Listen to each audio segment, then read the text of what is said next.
Hello, in this video we're going to go over problem 24 from the University of Maryland High School Math Competition, which is a competition that I run every October.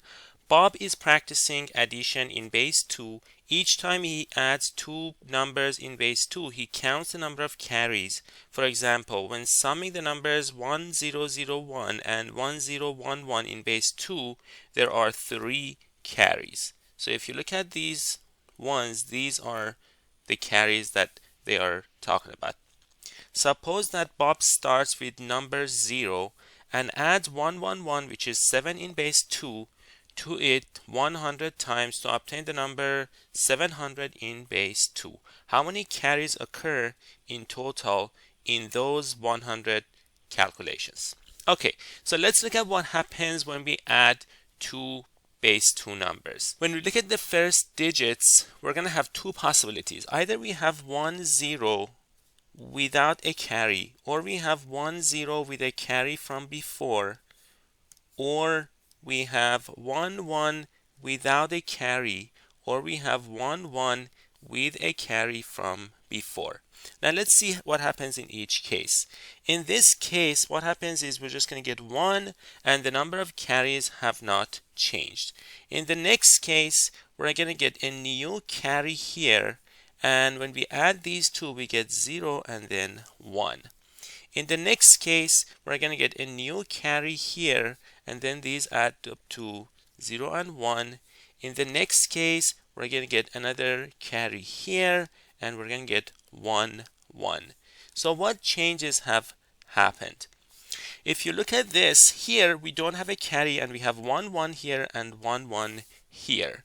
If you look at the next one, we have a new carry, and at the bottom the number of ones have not changed, because in the previous addition this one used to be here. So the number of ones have not changed at the bottom, but the number of ones have changed right here. I'm looking at the last digit. So the previous numbers have been added, and I'm going to look at what happens if I add one more digit. So what happened when I added one more digit was I added 1 to the digits of the top one, nothing to the digits of the bottom one, and there was a carry here.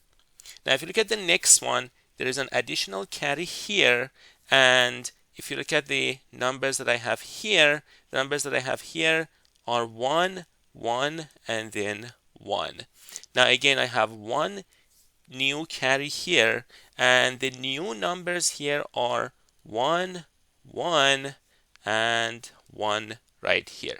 So if you think about this one, the number of carries, so let me write down the formula that this gives us. The number of carries when A and B are added is f of A plus f of B minus f of A plus B. What is this f? F counts the number of digits of 1 in our number. So if you look at the first one, we added 1 1 here and we added 1 1 here. So 1 minus 1, that's 0. So that's why we don't have a new carry. Here we added 1 1 here and we added nothing at the bottom. So 1 minus 0 and we have one new carry. And same works for the other two. Now going back and looking at the problem, they said they start from 0 and they add 7 and so on. So the first operation that we do when we add 0 and 7, there aren't going to be any carries. For the next one, we are adding 7 to 7, so the number of carries would be f of 7 plus f of 7 minus f of the total, which is 14. The next one would be f of 14 plus f of 7 and then minus f of the total, which is 21, and so on.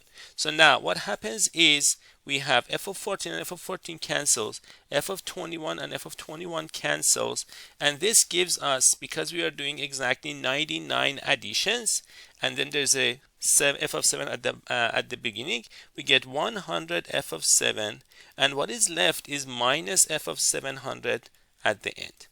So we know that 7 has 3 ones in its binomial representation.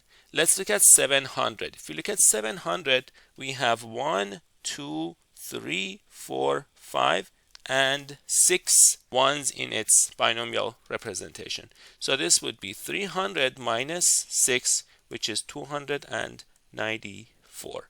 So the answer is in fact D.